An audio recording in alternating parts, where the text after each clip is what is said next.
July 16, 1979, 5:30 in the morning. The earthen dam above the Rio Puerco groans, then bursts. 100 million gallons of radioactive water and tailings tear down the valley. 15 miles downstream, a Navajo herder watches the river turn gray. She does not yet know what is in it. The surge carries uranium tailings, radium, and thorium, the toxic residue of the nuclear fuel cycle. Within minutes, the Rio Puerco, the only source of water for dozens of Navajo families, is unrecognizable. A gray flood of radioactive poison. A sound like gravel in a drum rolls for miles, waking households in Church Rock. At the United Nuclear Mill, a supervisor sees the gap in the dam through the window. He starts to run. This is the story of America's largest radioactive spill, and why, more than 4 decades later, almost no one knows its name. Months earlier, a geologist crouches at the dam's toe. He runs his fingers across a seam of gray clay, a layer that can turn slick as soap when saturated. Water weeps from it. He writes in his log, "Clay seam saturated. Dam is leaking. Need to slow the water level." Above him, the mill's tailings pond holds 94 million gallons of radioactive slurry and 1,100 tons of solid waste. It sits higher than the river, held back by this single wall of earth. The mill runs 24 hours a day, crushing uranium ore into yellowcake. Navajo and Anglo workers share the night shift, their boots dotted with radioactive dust.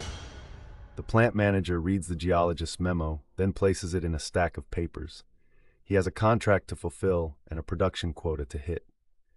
Downstream, the Rio Puerco is mostly dry, a sand-colored wash where Navajo families water their livestock.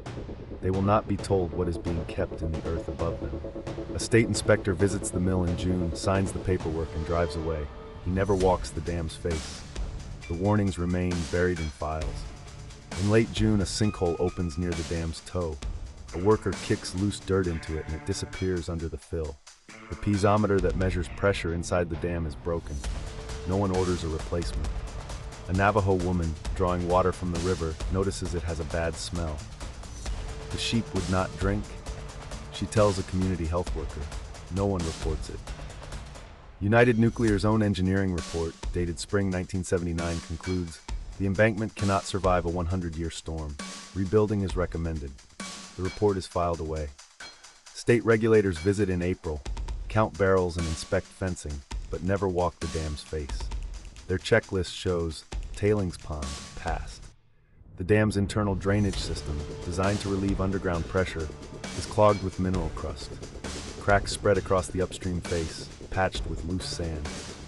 Every sigh and shudder of the dam is recorded in nature, but not in any human file.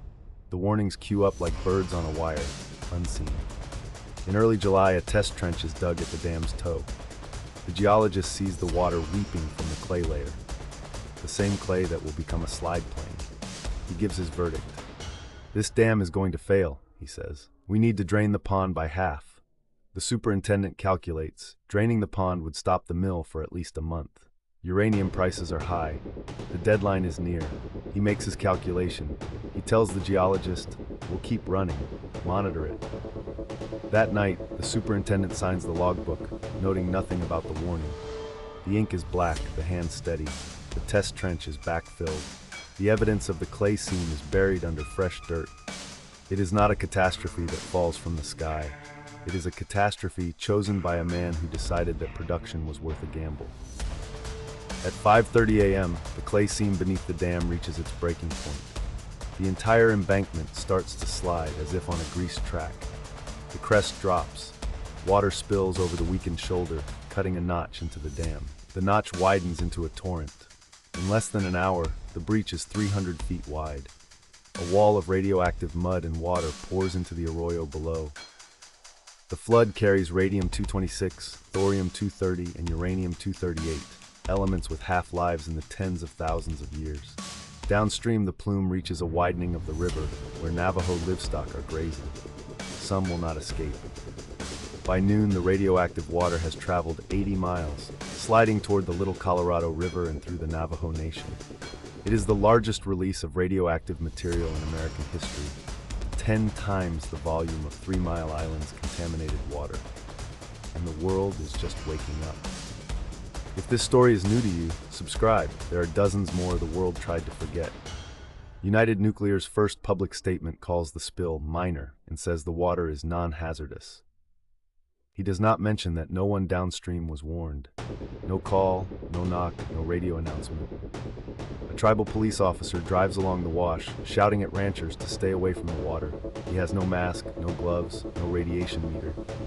Two Navajo men wade into the contaminated stream to drag out a trapped calf. The water reaches their thighs and will later reach their wells. Company crews dump gravel and clay into the remaining tailings pond, trying to patch the breach with broken earth. According to declassified documents, managers at the mill begin shredding the geologist's reports and test trench records that same afternoon. State inspectors arrive with Geiger counters. The needles slam off the dial. They radio for backup. Days after the break, federal teams begin measuring the Rio Puerco. Some readings are reportedly 6,000 times the legal limit for radium in drinking water. An EPA chemist holds up the sample, the gray liquid catching the light. His meter reads a number that should have been near zero. He looks at the empty horizon and asks, "Who drinks from this?" Downstream, dead livestock begin to appear along the banks, their muzzles crusted, their bodies swelling in the heat. The contamination plume reaches the confluence with the Little Colorado River, threatening water that eventually flows through the Grand Canyon. For the first time, national media arrive. They find a community that was never warned, never evacuated, never tested. The disaster is compared to 3 Mile Island, which had ruptured just 3 months earlier. But this one happened on Navajo land, so it gets a shorter news cycle. United Nuclear continues to downplay the disaster, but state records show radium levels in the water at concentrations that should have triggered an immediate emergency advisory. For the Dene, the river was the center of life. Water for the sheep, water for the corn, water for the family. Now it is poisoned. A Navajo man, John, kneels by his dead ewe, his hand on its head, its muzzle blistered. He has herded sheep here since he was a boy. Within weeks, livestock across the valley begin dying. Wells that had served families for generations are declared untouchable. Navajo women walk miles to haul clean water from tanks, passing the river they no longer trust.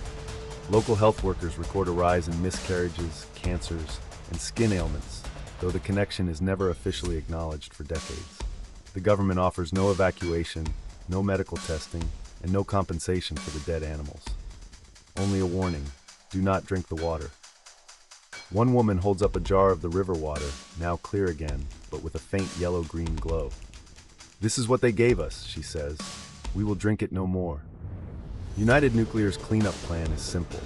Bulldoze contaminated soil into a pile and cover it with clean dirt. Critics call it a burial, not a cleanup.